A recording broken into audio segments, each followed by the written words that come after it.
네, 오늘 초막절입니다. 레위기 23장 33절부터 44절까지.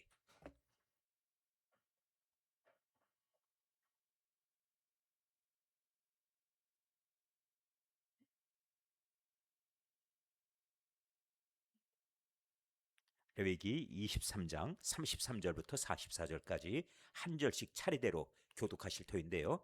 제가 먼저 이 33절 말씀 보겠습니다. 여호와께서 모세에게 말씀하여 이르시되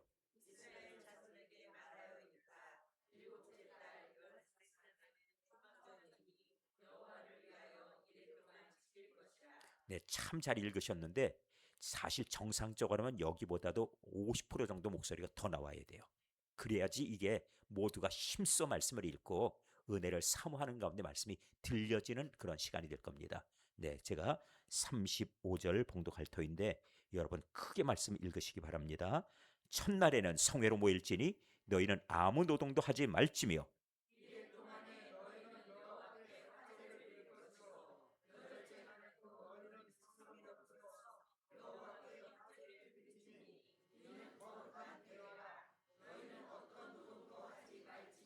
이것들은 여호와의 절기라. 너희는 공포하여 성회를 열고 여호와께 화제를 드릴지니 번제와 소제와 희생제물과 전제를 각각 그날에 드릴지니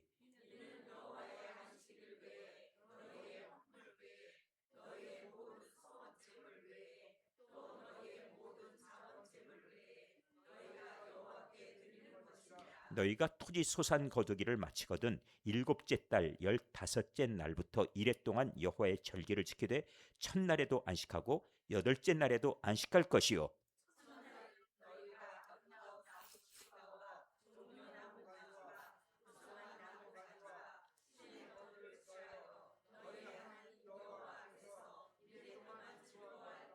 너희는 매년 이래 동안 여호와께 이 절기를 지킬지니 너희 대대의 영원한 규례라. 너희는 일곱째 달에 이를 지킬지니라.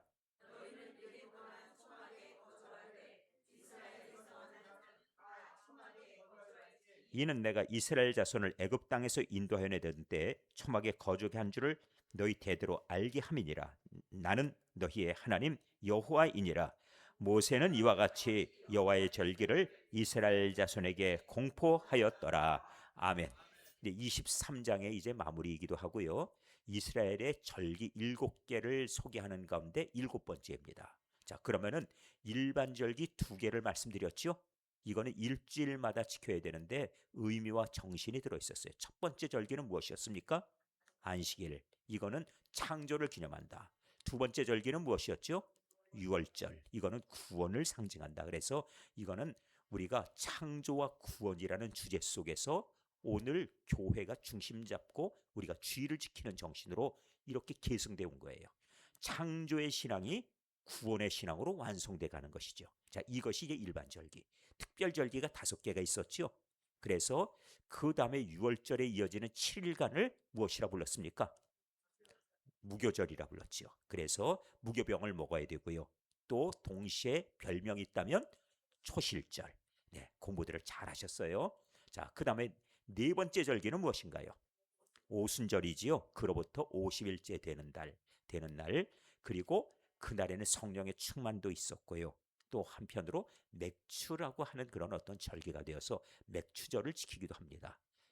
자, 이렇게 해서 오순절의 정신. 그래서 오늘 우리 한국교회도 맥주절을 여전히 지키지요.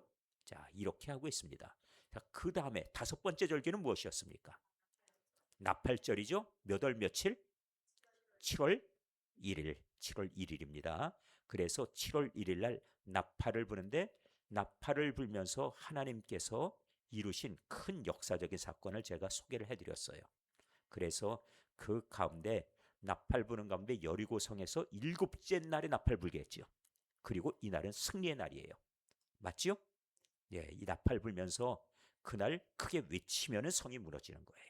또 한편으로 또 여기 지금 기드온이 300명의 이 함께하는 이 백성들과 한 가지로 산에 올라가서 그때 횃불을 항아리로 덮고 그리고 올라가지요. 그리고 다 올라간 다음에는 항아리 깨버리고 그 다음번에 횃불 가지고 막 타 죽어라 이렇게 하지 않았지요? 어떻게 했습니까?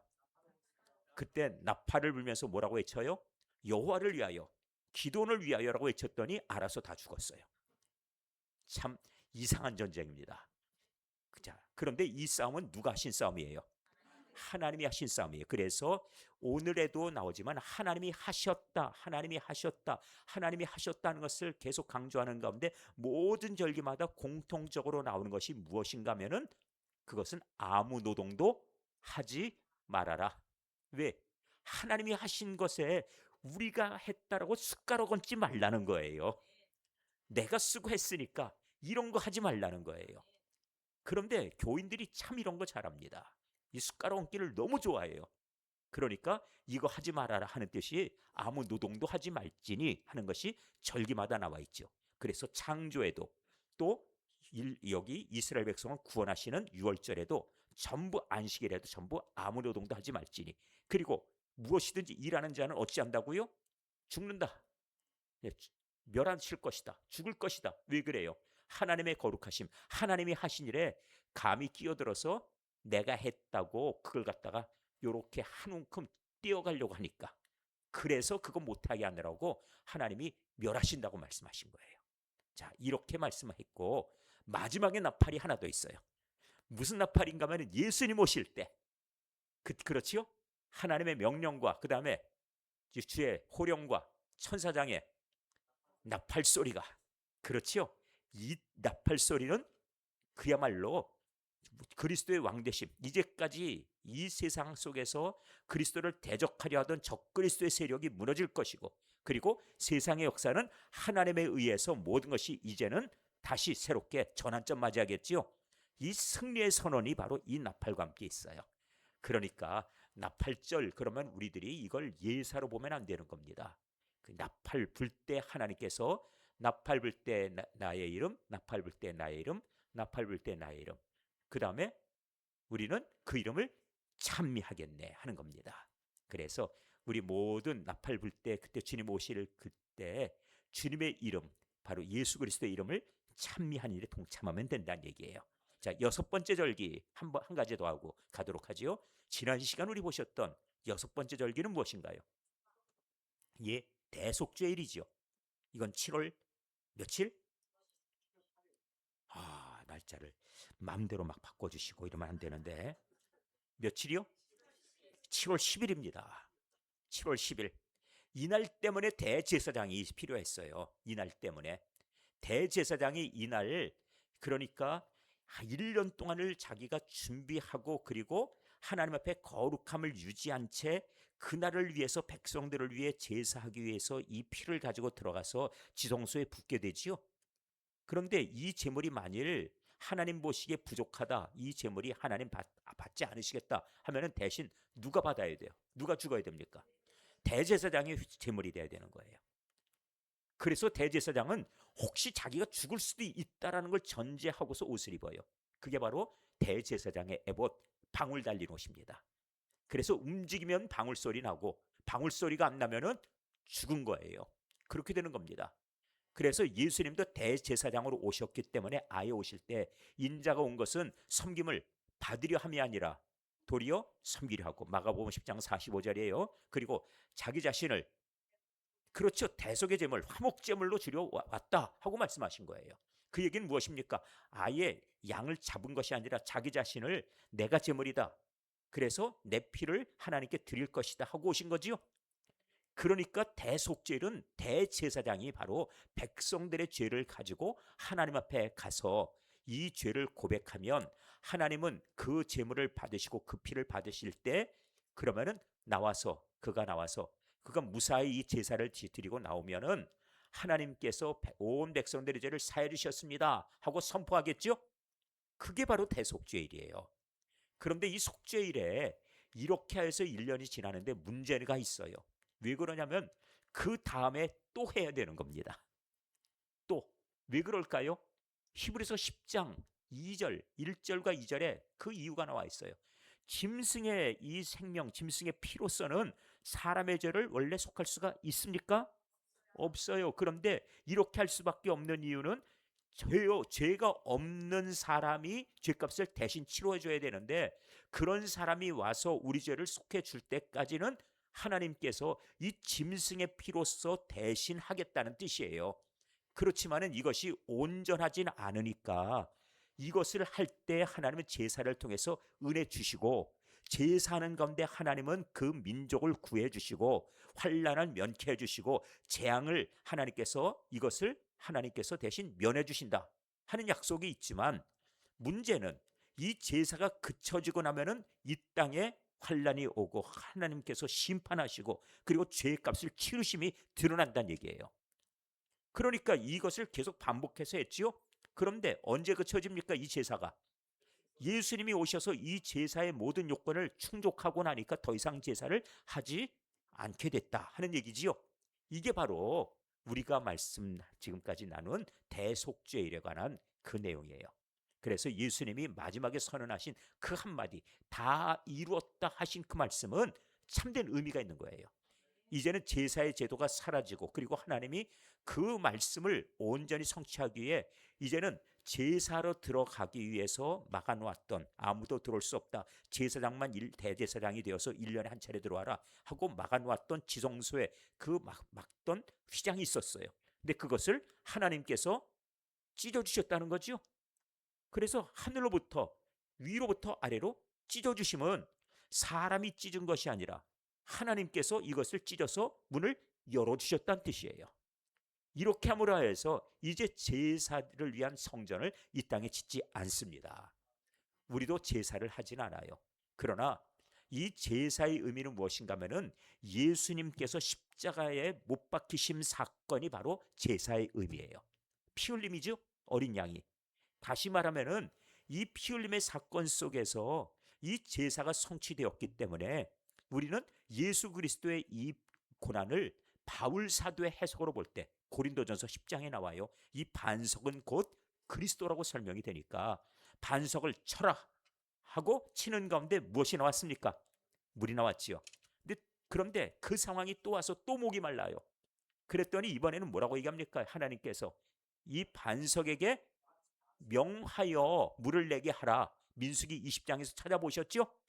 이 심야 기도에 잘 나오고 수요 기도에 잘 나오면은 이런 아주 정말 엄청난 비밀들을 여러분들이 다 들으실 수가 있어요. 그러니까 어떤 시간에 은혜 말씀이 나에게 들려질지 모르니까 시간 말씀 들으려고 사모하셔야 됩니다. 특별히 제가 욕심이 있다면 저 은퇴하기 전에 제가 알고 있는 성경의 말씀들 다 들려드리고 싶어요.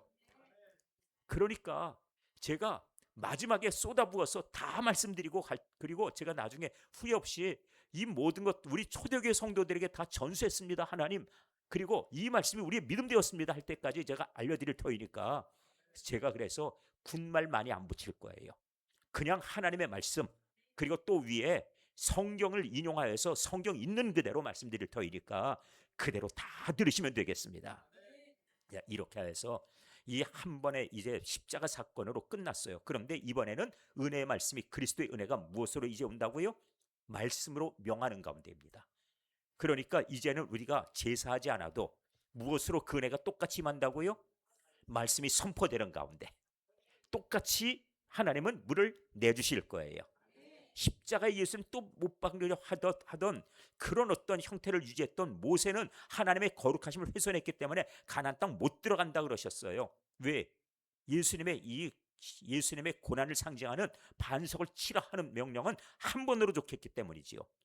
그래서 이 땅에서 예수님을 다시 십자가에 못 박는 그런 일들, 그걸 혹시 신앙이라 하든지 아니면 구원을 내 노력으로 한다, 이런 것들을 곁들이면은 하나님은 멸하신다 말씀하십니다.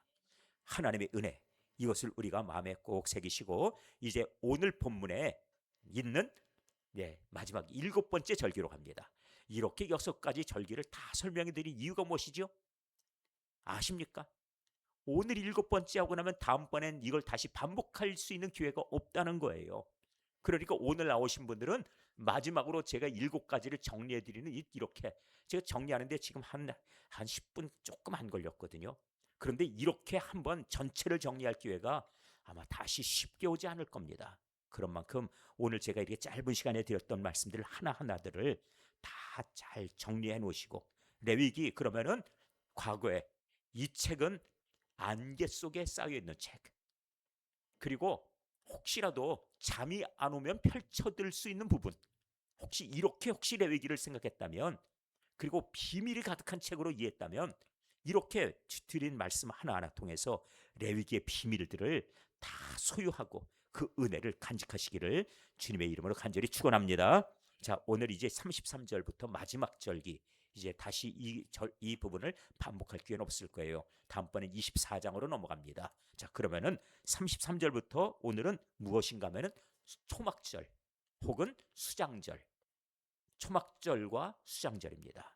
자, 수장이라고 하는 건 무엇이냐면 물에 빠뜨려 죽였다 하는 뜻이 아니에요. 무엇인가 하면은 물론 물숫자에다 장례한다는 수장도 있지만, 이 수장은 무엇이냐면 거둘 숫자입니다. 추수한다 할 때. 장자는 저장한다 할 때 장자예요. 그러면 거두어서 어떻게 했다고요? 저장했다. 그럼 창고에 모아드렸다 하는 뜻이지요. 자, 그러면은 창고에 모아드리면은 무슨 절기입니까? 창고에 모아드렸어요. 무슨 절기로 보면 좋겠습니까? 추수감사절하고 맥락을 같이 해요. 그런데 이때 날짜가 7월 15일부터 21일까지라고 오늘 본문에 나옵니다. 오늘 본문에 나오지요. 어디부터 나왔던가 보니까 30 몇 절? 날짜가 나오는데 예, 어디 나오던가요? 여기 39절. 너희가 토지 소산 거두기를 마치거든. 언제부터? 일곱째 달 15 닷새 날부터. 그러면은 일곱째 달 15세면은 7월 15일 맞죠? 그 다음에 1회 동안이니까 21일까지. 15부터 15, 16, 17, 18, 19, 20, 21일. 이렇게 7일 동안이에요. 그런데 목사님 무슨 7월 달에 추수합니까? 이거는 잘 몰라서 하시는 말씀이에요. 왜냐하면 이들은 달력이 우리의 1월과 일치하지 않아요. 이들의 달력은 6월절 기점으로 해서 시작이 됩니다. 알고들 계시죠? 그러니까 6월절은 바로 부활절 바로 직전이에요. 그때부터 1월달이 시작되기 때문에 우리로 하면은 3월 중순쯤 이렇게 시작됐다고 보시면 돼요. 혹은 왜냐하면 이 6월절이 무엇과 연관되냐면 음력, 달과 연관이 돼 있어요. 보름달 뭐 이렇게. 그러다 보니까 음력이기 때문에 우리 부활절이 어떤 때는 날짜가 4월 셋째 주, 어떤 때는 4월 둘째 주, 어느 달에는 윤달이 있으면은 3월 마지막 주, 뭐 이런 식으로 막 옮겨가지요. 그 이유는 여기 춘분 후에 그 다음에 바로 이 보름 이때하고 연관이 돼서 그래요. 춘분을 따집니다. 그러니까 과거에 달력 없을 때는 전부 이렇게 달 보고서 계절을 논했기 때문에 그렇게 된다는 말씀이에요. 우리도 지금 아직도 달 가지고 계절의 변화들 얘기해서 또 우수가 어떻다, 아니요 대한이 어떻다, 뭐 이런 거 자꾸 하지 않습니까? 네, 또 그 밖에도 초복도 어떠니, 그 다음에 뭐 또 여기 또 이 개구리가 뛰쳐나왔다, 뭐 이런 것도 하고 그러는데 이게 전부 달 가지고 계산하지요. 달, 해가 아니고 음력 가지고 한다는 얘기지요. 그러니까 춘분 이후로 해서 이렇게 이 6월절을 잡다 보니까 계절이 자꾸 변해요. 그러니 우리보다도 한 석 달 정도 계절이 날짜를 당겨서 보는 거지요. 그러다 보니까 우리의 10월달 이쯤으로 보시면 거의 맞습니다. 자, 이제 그거는 날짜가 변하기 때문에 언제라고 할 수는 없고 일단 가도록 하겠습니다. 수장절. 자, 거두어 드렸다. 그리고 저장했다. 비축해 놨다는 뜻이죠. 이 개념은 조금 달라요. 왜냐하면 광야에 있을 땐 이걸 못했지요. 농사를 못 지었어요. 왜 그러냐면은 내가 농사 실컷 짓고 거두려고 그러는데 갑자기 구름 기둥이 가버리면 나 이거 추수하고 갈래. 그럴 수 있나요? 그럴 수가 없으니까 농사할 수 없지요. 그러니까 나그네 삶을 살았기 때문에 농사가 안 됐어요. 또 하나 특징은 오는 길 자체를 출애굽의 이 여정을 따라가 보니까 농사할 만한 땅이 없었어요. 전부 광약길들입니다. 그러다 보니 농사가 어차피 불가능하니 그래서 수장절을 지킬 수 없었지요. 가나안 땅에 들어와서 비로소 시작된 절기다. 이렇게 보시면 돼요. 자, 그 다음에 초막절과 연결합니다. 초막절의 정신이 40절부터 43절까지 나와 있습니다. 한번 볼까요? 초막절의 정신. 자, 첫날에는 7월 15일이죠. 첫날에 무엇을 합니까? 너희가 아름다운 실과 그리고 아름다운 과일이지요. 그 다음에 종려나무, 종려나무 가지 혹시 보셨습니까? 특징 있죠? 종려나무 가지 특징 있지요? 어떤 특징이 있습니까? 가지가 길어요. 잎사귀가 넓어요. 알고들 계세요? 종려나무. 그래서 예수님 예루살렘에 입성하실 때 이 종려나무 가지를 흔들기도 하고 그 다음번에 땅에 깔기도 하고 넓으니까 그렇죠? 그렇게 하면서 자기들의 옷을 펴고 이 종려나무 가지를 펴서 깔기도 하고 이렇게 했어요. 이 종려나무 이 가지를 이걸 꺾어서 그 다음에 또 합니다. 자, 첫날에는 너희가 아름다운 나무 실과 그 다음에 종려나무 가지 그 다음에 또 무성한 나뭇가지와 그 다음에 또 신의 버들을 취하라. 그것을 취하여서 너희 하나님 여호와 앞에서 7일 동안 1회 동안 즐거워할 것이라. 자, 일단 이런 나뭇가지 많이 필요해요. 자, 그 다음번에 41절 너희는 매년 1회 동안 7일 동안 여호와께 이 절기를 지킬지니 너희 대대 영원한 규례라. 이거는 그러니까 이 예수님 오실 때까지 세상 역사 끝날 때까지 이 절기를 지키랍니다. 7일 동안. 자, 7일 동안 지키고요. 그 다음에 너희는 일곱째 달에 이를 지킬지니라 하고 7월 달이다 하고 지정하셨죠. 추수할 때. 자, 너희는 1회 동안 무엇을 하라고요? 초막에 거주하되. 자, 이제 구체적으로 나옵니다. 거주할 곳이 무엇이요? 초막입니다. 아파트에 거주하는 게 아니에요. 예. 아니면 호텔에 가는 것도 아니에요. 돈 많다고 이렇게 하는 것도 아니에요. 초막입니다. 초막이 무엇입니까? 텐트입니다. 그런데 텐트를 뭘로 구성해야 돼요? 아니, 나무와 이 가지. 이게 초막이라는 풀초자예요. 풀초자. 풀로 막사를 만든다는 뜻이에요. 이게 도대체 뭡니까? 이 초막을 이걸 갖고 만들라니. 그럼 집이 어떻게 돼요? 모양새가. 이 계절은 이때가 이제 건기이기 때문에 비는 안 와요. 그런데 문제는 참 이 집이 허접하기 그지없다는 얘기예요. 아마 집 수명이 일주일 갈래나. 그런 지금 초막을 만들어서 거기 거하라고 그럽니다. 근데 제가 보건대니 말이 안 돼요. 왜 말이 안 되는지 생각해 보지요. 자, 이래 동안 초막에 거주하되 이스라엘에서 난 자는 다 초막에 거주할지니. 자, 43절 왜 그 일을 해야 됩니까? 읽어보세요. 큰 소리로 시작. 이는 내가 이스라엘 자손을 애굽 땅에서 인도하여 내던 때에 초막에 거주하게 한 줄을 너희 대대로 알게 함이니라. 나는 너희의 하나님 여호와이니라. 아멘. 무엇 때문이라고요? 너희가 애굽에서 나올 때 그때 어디에 거주했다고요? 초막에 거주했었으니까. 그러니까 지금 초막에 또 거주해서 7일 동안을 거기서 살아라 하는 얘기예요. 근데 제가 보기에 시기가 아주 최악입니다. 왜? 사람이 심리가 그래요. 내가 돈이 없어서 천막에 거주하는 건 그렇다 해요. 그런데 지금 우리 집에 1년 내 지금 딱 추수해가지고 집에 먹을 것이 가득하고 주머니가 꽉 차고 돈도 좀 들어오고 그때가 바로 이 추수 때예요. 우리 그런 얘기도 있죠. 이 추석 때가 되면 먹을 게 좀 있지요. 그래서 더도 덜도 말고 몸만 같으면 좋겠다고요? 한가위만 같으면 좋겠다 그러지요. 그날은 그래도 웬만하면은 거지들도 그날은 포식하는 날이거든요. 그게 바로 한가위인데 그러면 이 좋은 계절에 이날 다 같이 먹고 즐기고 춤추고 그리고 이날 풍성하니까 남들에게 서로 막 공급하고 막 이런 거 하면 좋잖아요.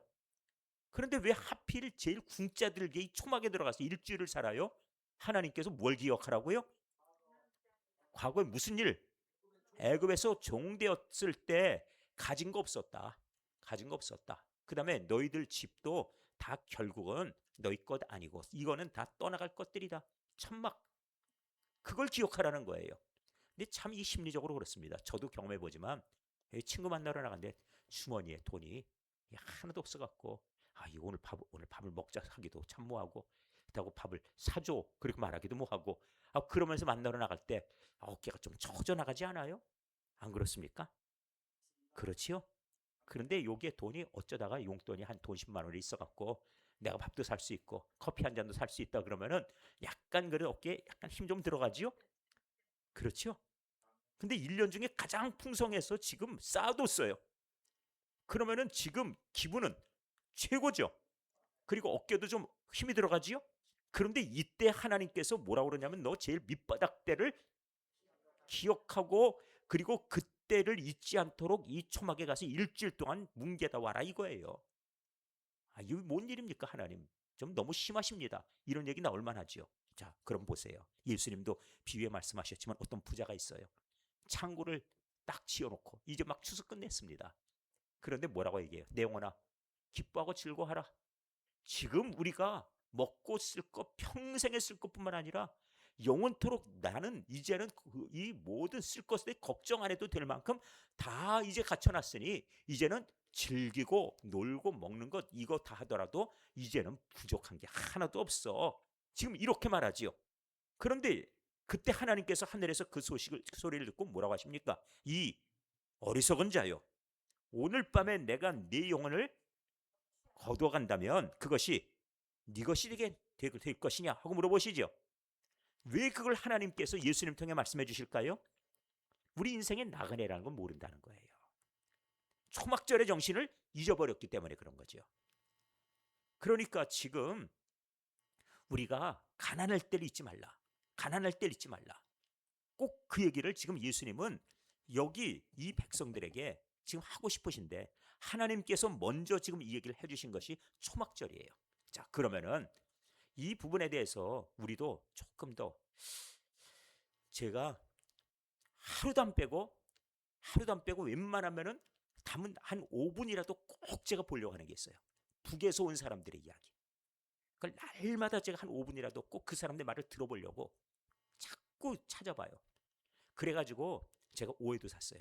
여보, 당신의 집안에서 왜 자꾸 그거 보냐고. 북한 얘기 자꾸 듣고 있냐고. 예? 거기서 온 여자들 그 얼굴이 좀 이뻐 보이냐고. 근데 제가 보기에 그건 아니고요. 여기 남쪽에 있는 우리 여기에 사실 우리 대한민국 국민이 북에서 온 사람보다 훨씬 더 이뻐요. 그런데 자꾸 그런 얘기를 자꾸 하는데 저 그거 아닙니다. 무엇 때문이냐면은 저는 감각이 무뎌졌어요. 여기서 태어나고 여기서 자라오면서 어린 시절을 추억하는데 불구하고 지금 2020년대를 이렇게 우리가 살지 않습니까? 그러다 보니까 당연한 게 너무 많아요. 너무 당연한 겁니다. 근데 사실 제가 운전하면서도 가끔가다 주유소에 가면서 깜짝 놀라는 게 있어요. 처음에 셀프 주유소 있잖아요. 갔을 때 와, 그 얼마나 부담되던지. 그거 정말 이거 혹시 틀리면 어쩌나? 이거 안 나오면 어쩌나? 이건 정말 이래도 되나? 그래가지고 서가지고 망설이고 그러면 직원이 막 달려요. 뭐가 잘못됐어요? 이거 어떻게 되는지 잘 몰라서. 그랬거든요. 근데 가만 생각해 보니까 이제는 그게 겁이 안 나요. 저 이거 적응 못할 줄 알았는데 언제 보니까 이걸 자연스럽게 가서 내리면 그냥 탁 누르고 이거 하고 있는 거예요. 그렇게 변했죠? 여러분도 다 변하셨어요? 아마 그러셨을 거예요. 이렇게 이 막 급변해가는 모든 문화들 이런 것들에 대해서 맨 처음에 우리 당혹스럽게 받았지만 어느 날 이것들에 다 적응해 있는데 이걸 새롭게 보는 사람들은 대한민국이 얼마나 신기할까. 외국인들 우리 대한민국에 와가지고 야 신기하다. 어쩌면 전철 시간이 딱딱딱딱 맞아. 그래서 서울역 나가실 때 여러분들 어떻습니까? 아니면 전철 타러 가실 때 몇 분 차? 그러면은 그거 말이야 한 2, 3분은 늦게 올지 몰라 이러고 나가시나요? 옛날에 안 그랬어요. 그렇죠?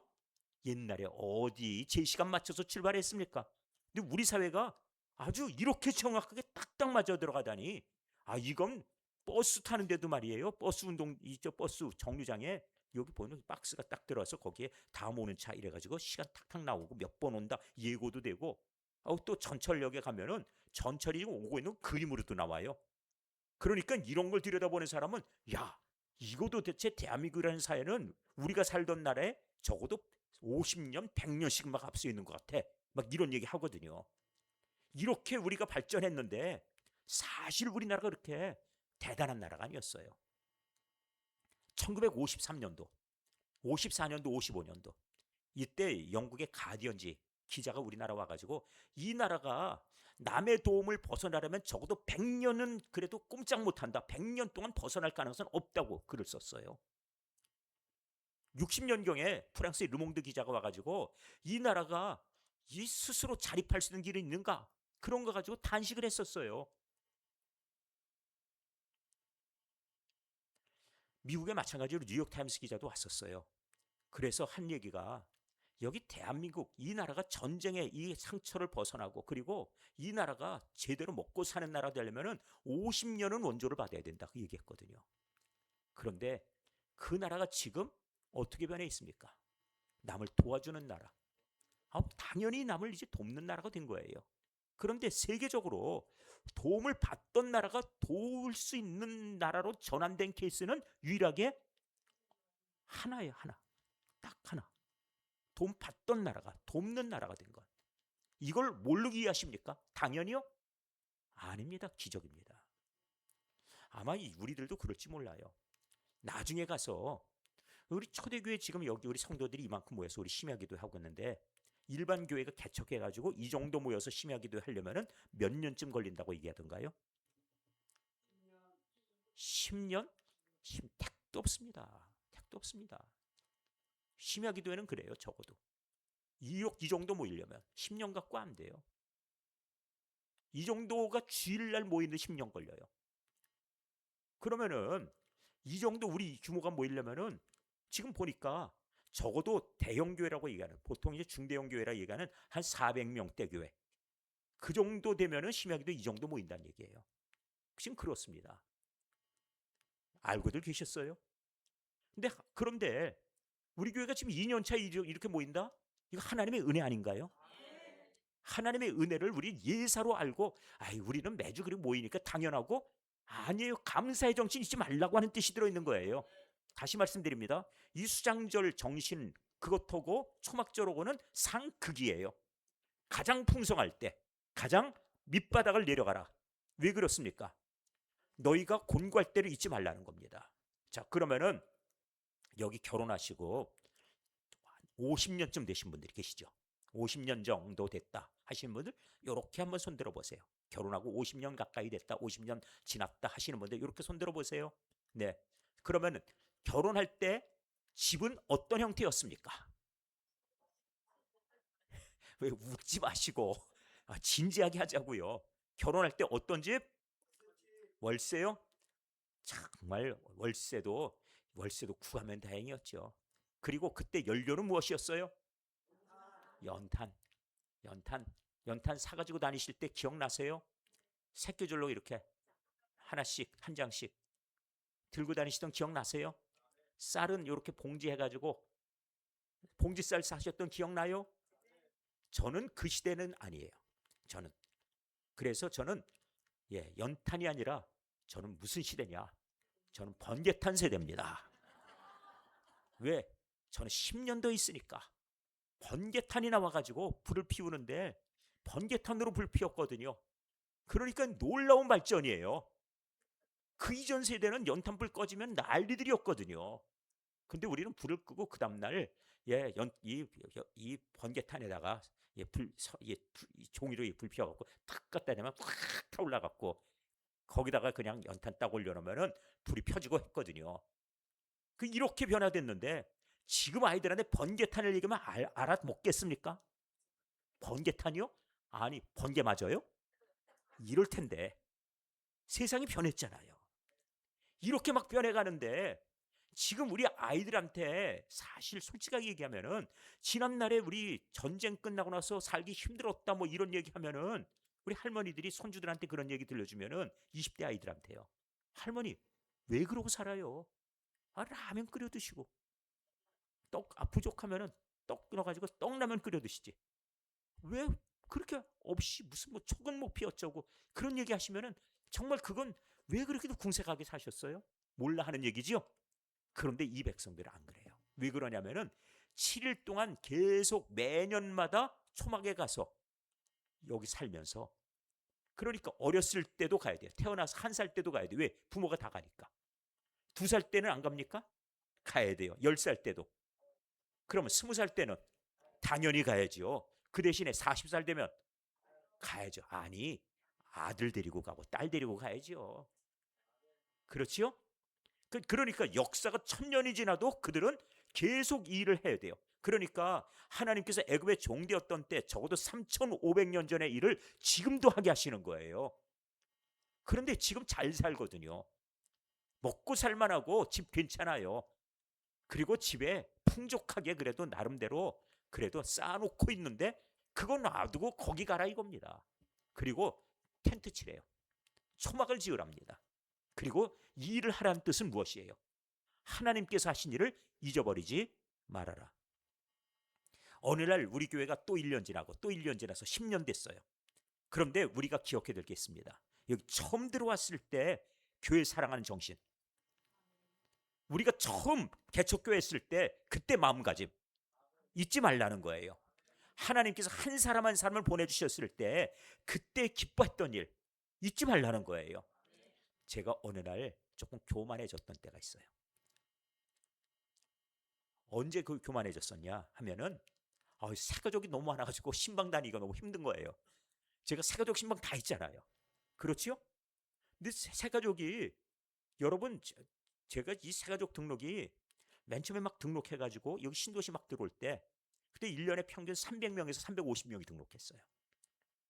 그리고 남는 인원이 보통 150명, 200명 정도가 남았거든요. 그럼 매년 그래 세상 떠나신 분 있고 이사 가는 사람도 있고 물론 등록한 다음에 다 남는 것도 아니니까 그래도 적어도 150명, 200명씩 막 이렇게 인원이 늘어나니까 새가족 하나가 오는 게 예사로운 거예요. 그냥 그런가 보다 오나 보다 금주에도 오나 보다 이렇게 돼요. 그러니까 전에는 한 명이 오면 반갑고 너무 좋고 그랬는데 그게 어느 날 담담해지네요. 마음 자세가 달라지지요. 여러분들 먹고 살기 힘들 때 누가 내가 정말 힘들 때 내 주머니에다가 진짜 5만 원 주면서 가서 밥 먹어. 오늘 굶지 마. 그 5만 원이 잊혀지지 않을 만큼 정말 절실하게 고맙지 않아요? 근데 내 주머니에 오늘 5만 원 생겼다고 그렇게 감격스럽고 그렇지 않다면 왜 그래요? 그거는 내가 감사의 정신을 잊어버려서 그렇다는 말씀이에요. 자, 이제 이 정도 말씀드리고 오늘 초막절에 대해서 더 구체적으로 보겠습니다. 이 초막절은 원래가 하나님 앞에 이제 은혜 받고 감사하는 이 절기인데 광야 생활을 잊지 말라 하는 정신이 있죠. 근데 예수님이 이 초막절을 지키러 올라갔던 얘기가 이 요한복음 7장에 나와요. 거기에 다 초막절 지키러 올라간다는데 예수님 안 올라가니까 그 예수님의 형제들이죠. 형제들이 아니 당신은 집안도 안 돌보면서 맨날 싸돌아다니면서 무슨 당신을 그렇게 드러내고 싶다면은 당연히 예루살렘 가지 어찌 여기 갈릴리에 그냥 있냐고. 그랬더니 예수님이 나 안 가. 안 가는 것처럼 얘기를 해요. 그리고 안 가듯이 그러더니 갑자기 이 절기의 큰 날 7일이잖아요. 이 절기의 큰 날 되니까 여기 예루살렘에 와 계신 거예요. 그리고 나선 말씀을 전하시는 게 7장 37절부터 39절입니다. 내게서 생수의 강이 흘러넘칠 것이다. 이 말씀 하시는 거예요. 이 갑자기 무슨 뚱딴지 같은 이런 말씀 하시나. 그게 초막절에 그런 일을 했어요. 초막절 마지막 날 대제사장이 금 주전자를 가지고 저 실로암물이 히스기야의 샘이라 해서 윗샘 아랫샘이 있어요. 그래서 위로부터 물이 흐르거든요. 근데 이 샘이 흐르는데 물이 많이 나와요. 아주 많이 나옵니다. 그러니까 그 예루살렘에 성에 있는 사람이 다 먹고도 남을 만큼 이 샘이 나옵니다. 물이 많아요. 그런데 여기 가가지고 물을 떠가지고 와서 주전자로 거기 초막절에 제단 있잖아요. 거기다가 마지막 날 그 물을 붓습니다. 왜냐하면은 이 물을 붓는 것으로 해서 광야에서 그 백성들이 물이 없어 죽을 뻔했죠. 목말라서 힘들어했죠. 그러니까 하나님께서 이 백성들에게 물을 주시고 그리고 이 땅에 풍성한 농사의 수확을 또 주실 것을 그것을 비는 다시 말해 축복의 예식을 하기 위해서 이 주전자로 물을 붓는다는 거예요. 그 일을 하니까 예수님이 나에게 오는 자는 내가 너에게 생수의 강이 돼서 너에게 이 생수를 줄 것이라고 말씀을 해요. 그게 오늘 새벽에 읽으셨죠? 나오신 분은 읽으셨고 안 나오신 분은 못 읽으셨으니까 요한복음 7장 37절이라고 적어놓으시고 나중에 확인하시면 되겠죠. 그리고 마지막에 39절에 뭐라고 말씀하십니까? 이 생수는 곧 성령이라고 말씀하셨어요. 우리 이거 기억하시면 됩니다. 예수님께서 이 땅에 오셔서 은혜의 생수를 주실 거예요. 그리고 이것이 우리에게는 풍성함의 복이 될 것입니다. 자, 이렇게 초막절을 말씀하셨는데 초막절은 보니까 숫소 71마리, 수양 15마리, 어린 양 105마리, 염소 8마리를 가지고 제사를 지내요. 민수기 29장에 12절부터 38절 사이에 초막절 제사에 대한 내용이 나옵니다. 다시 말씀을 드리면 숫소는 71마리, 수양은 15마리, 어린 양은 105마리, 염소는 8마리, 민수기 29장 12절부터 38절까지의 초막절의 제사에 관해서 자세하게 기록이 되어 있습니다.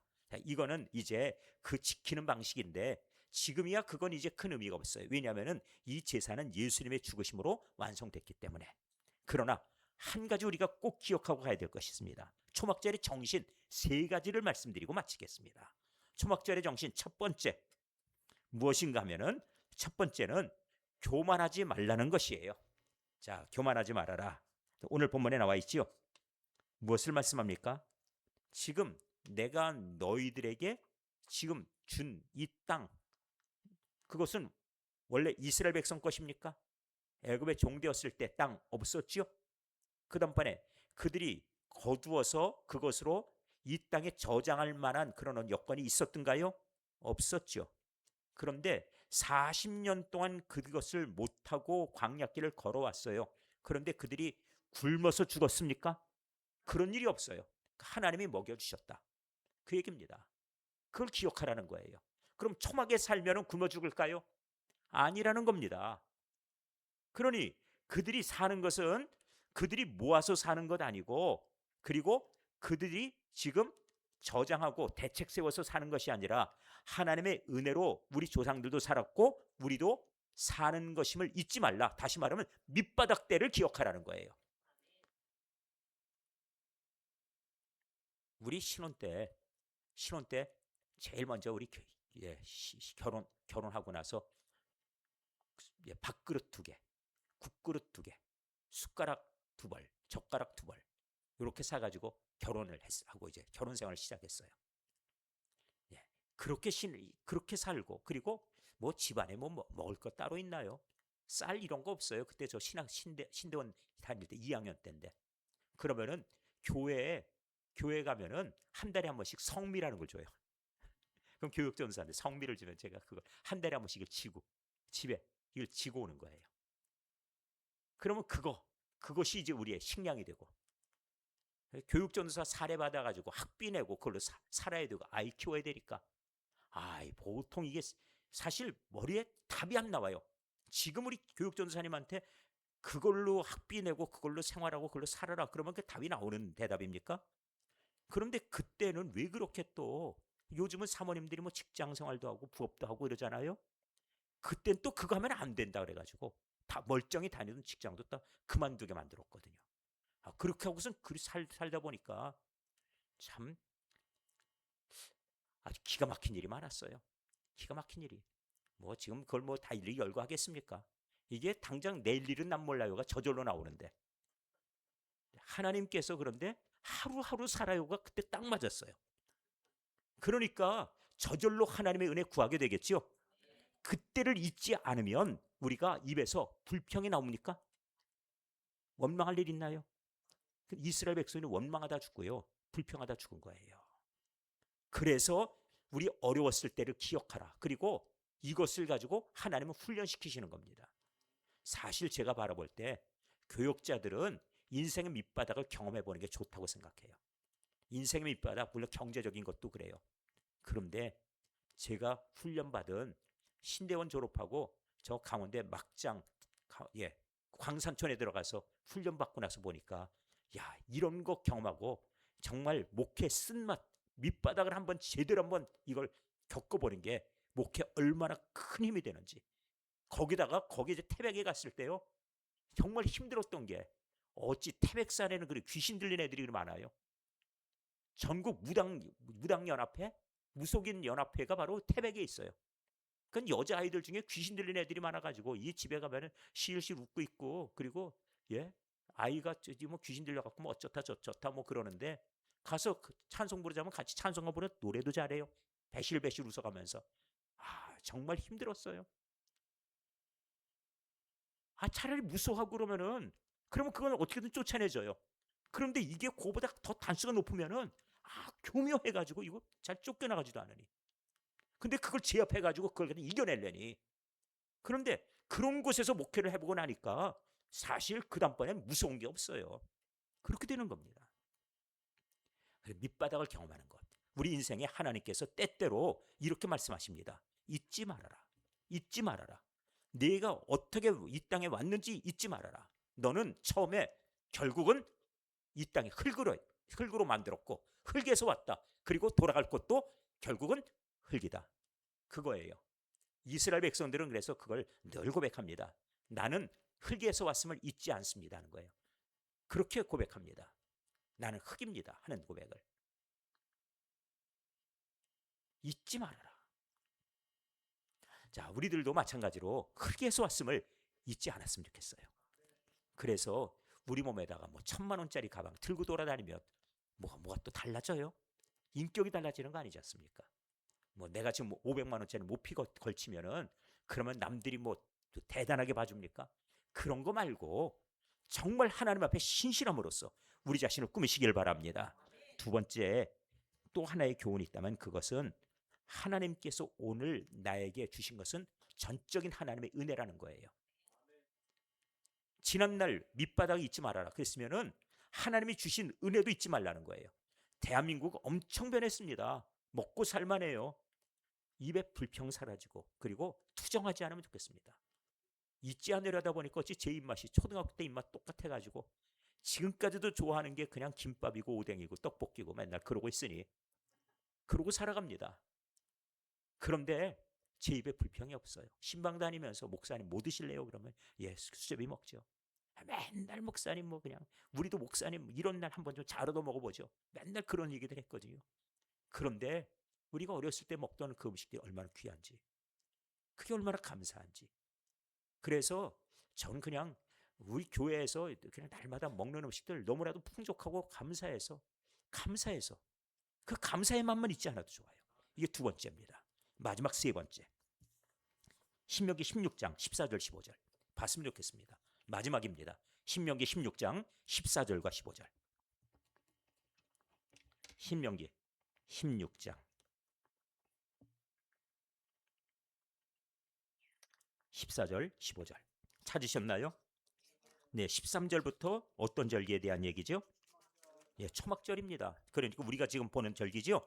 그런데 그 가운데 14절부터 보시면 돼요. 16장 14절. 네, 이제 찾으셨으면은 14절과 15절을 보실 터인데, 자, 우리 큰 소리로 봅니다. 14절 시작. 절기를 지킬 때에는 너와 네 자녀와 노비와 네 성중에 거주하는 레위인과 객과 고아와 과부가 함께 즐거워하되. 무슨 절기 때 즐거워해요?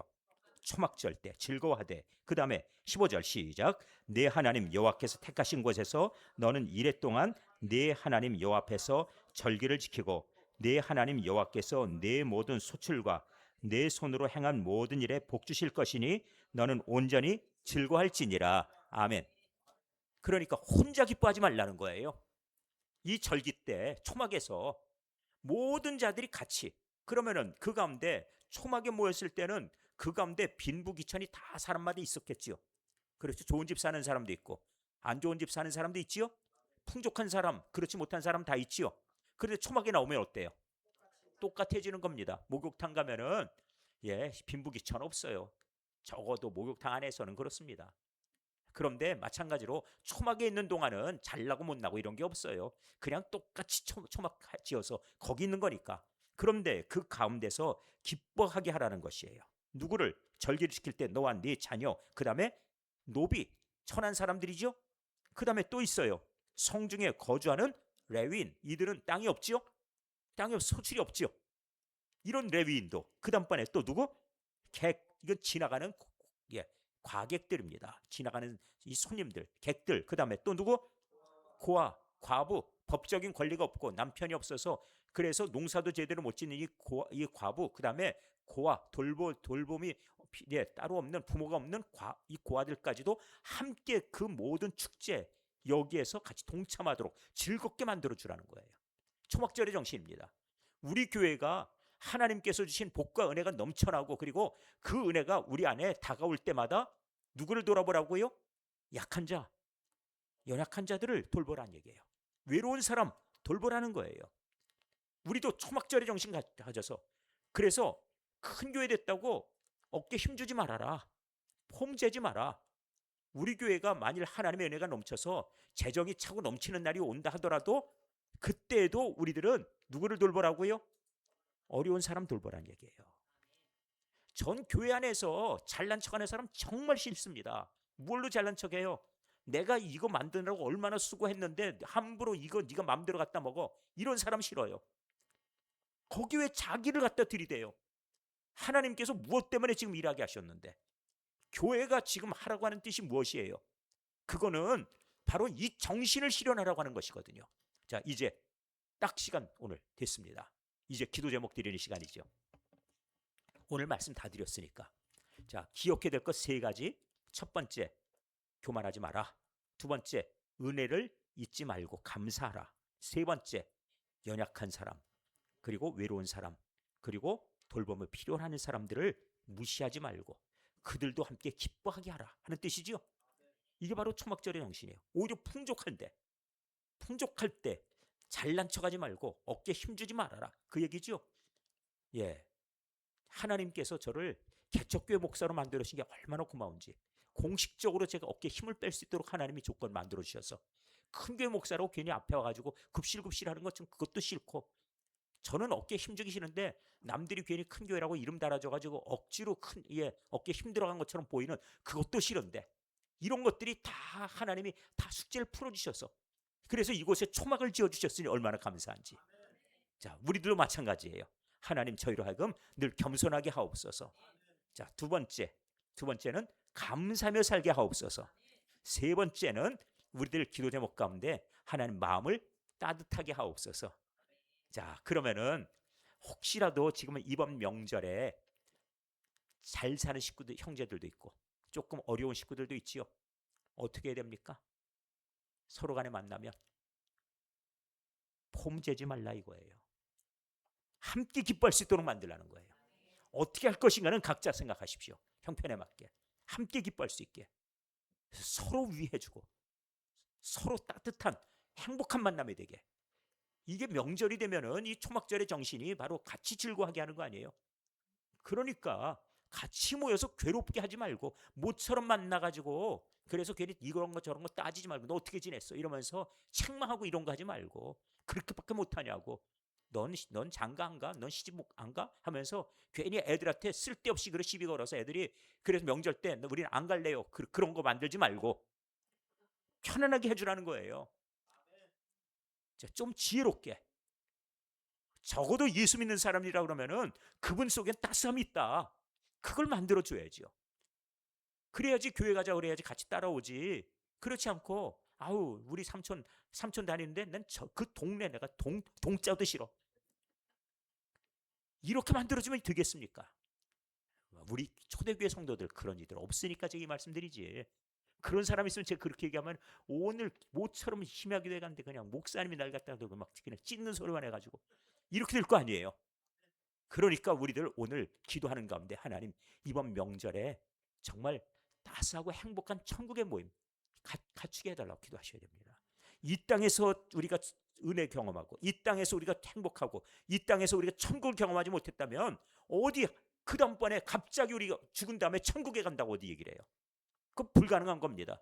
그러니까 먼저 우리 교회를 천국으로 먼저 우리가 함께 만들고, 그리고 여기서 천국 경험하고, 그리고 나서 우리 가정에도 천국의 은혜가 넘치도록 그걸 사모하셔야 된다는 뜻이에요.